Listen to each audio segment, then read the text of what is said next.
मुझे तो समझ में नहीं आ रहा अम्मी कि यहाँ कौन किसको धोखा दे रहा है। ये सब ड्रामा करने की क्या जरूरत थी? कौन सा ड्रामा? वही जो आप, मोमना और दीबा मेरे साथ कर रही हैं।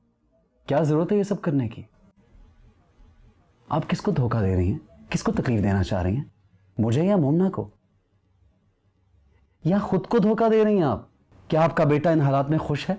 हर कोई तुम्हें ये यकीन दिलाने की कोशिश कर रहा है कि सब कुछ बदल चुका है, नॉर्मल हो चुका है। तुम रिश्तों की नई तरतीब को समझो, उसी रुख पर चलो। अब उठो ना, तैयार हो जाओ, हमें मेहंदी लेकर जाना है। मेरा साथ जाना जरूरी है? जाहिर है, सब तुम्हें वहां मेहंदी लगाएंगे। प्लीज तुम नॉर्मल हो जाओ ना, अपने चेहरे से ये उदासी खत्म करो।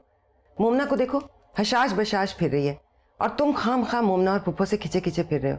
तुम नॉर्मल हो जाओ ताकि सबको लगे सब कुछ नॉर्मल है। कुछ समझ में नहीं आ रहा कि किसको समझाओ अपनी तकलीफ, अपना दर्द। कोई नहीं है यहाँ जो मेरी बात समझ रहा है।